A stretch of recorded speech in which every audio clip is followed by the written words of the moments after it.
Heavenly Father, God of love and mercy, we come to you in a moment of profound vulnerability, with a heavy heart and an exhausted soul.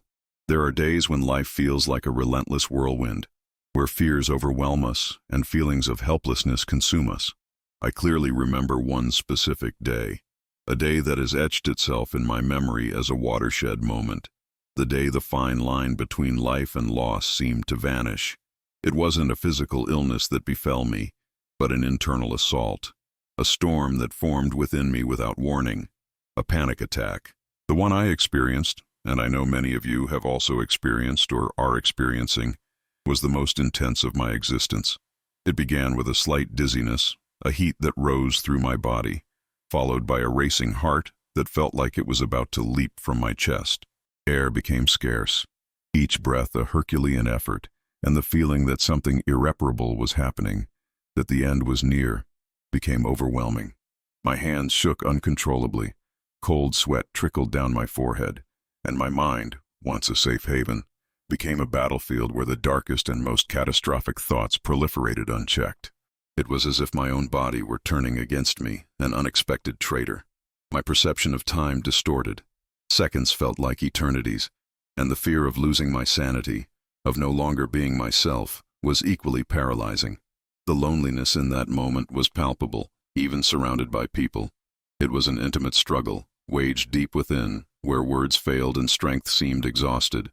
Hope, hanging by a thread, clung to the simple need for relief, for a breather, to feel the ground beneath my feet again. That day, when darkness threatened to engulf me, when human frailty manifested itself in all its rawness, I cried out. I cried out without knowing to whom exactly. A silent cry uttered into the void, only the need to be heard, to be helped. And this plea, this desperate surrender, was the first step, albeit unconscious, on a path that would lead me to you, Lord. Because it is in our moments of greatest weakness that we often become most receptive to your voice, most open to your grace. The longing for a safe haven, for a comfort that would calm the inner storm, drove me to seek something beyond myself. The search for answers, for meaning to that inexplicable anguish, became a journey to understand that, even in the darkest nights, the light of your presence can guide us, that your strength is perfected in our weakness. That panic attack served as a catalyst, a painful experience that forced me to confront my deepest fears and recognize my intrinsic need for you. It wasn't about overcoming a superficial obstacle, but about a transformation that begins deep within the soul, where you, Lord, are the only one who can bring true healing and the peace that surpasses all understanding. For it is in our fragility that your glory manifests itself most intensely, renewing our strength and restoring lost hope. Reflecting on this experience is not about reliving the terror, but rather recognizing your hand that sustained me even when I felt on the brink of the abyss. It is a testament that, even on the darkest days, when we think we have reached our limit, when our soul cries out for help and our body surrenders to despair, you are present. Your presence is not the absence of suffering, but the assurance that we are not alone in it. That searing fear of dying, of losing control, of being consumed by anxiety, was an invitation to surrender. A surrender not to defeat, but to you, who promised never to abandon us. It is an invitation to hand over the reins of our lives, to trust that your plan is greater than our fears, that your love is stronger than any storm. That day taught me that true strength lies not in never falling, but in how we rise, in how we allow faith to lift us up when everything seems to crumble. It is a journey of self-discovery and, above all, of rediscovering your unconditional love, which embraces us in our vulnerability and empowers us to move forward even when the path seems uncertain. May this prayer be a balm for those who feel the weight of anguish, a reminder that in you we find refuge and hope. Amidst that maelstrom of overwhelming sensations, the search for a grounding point became imperative. It wasn't instant healing I craved, but rather the understanding that, even in the eye of the storm, there was a place of calm to be discovered.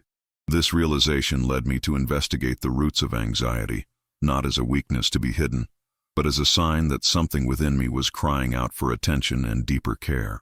I began to notice how intrusive thoughts, like poisonous seeds sown in fertile soil, could blossom into veritable swamps of fear. The cycle was perverse.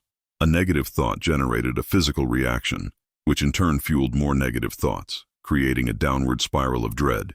My mind, which should have been an ally, became a jailer, imprisoning me in catastrophic scenarios that rarely came to fruition. This new perspective spurred me to develop practical coping tools. It was no longer a matter of simply waiting for the storm to pass, but of learning to navigate turbulent waters with greater resilience. The practice of mindfulness, for example, proved to be a true beacon in the midst of darkness. By directing my focus to the present moment, to my incoming and outgoing breath, to my bodily sensations without judgment, I was able to disengage the overwhelming thoughts from immediate reality. It was as if I was gradually regaining control over my own perception, learning not to be held hostage by my emotional reactions. I realized that by observing the wave of panic approaching, recognizing its intensity, and still choosing not to drown in it, I wielded a new and liberating power over myself. Furthermore, the importance of self-care in a broader sense became clear. I rediscovered the value of healthy habits that had been neglected in the hustle and bustle of everyday life. A balanced diet, regular exercise, restful sleep, and, crucially, time dedicated to prayer and meditation were not luxuries, but essential pillars for building an inner fortress. Each of these elements acted as a reinforcement for the walls of my mind and spirit, making me less susceptible to anxiety attacks. It was a continuous investment in my overall health, recognizing that physical and emotional well-being are intrinsic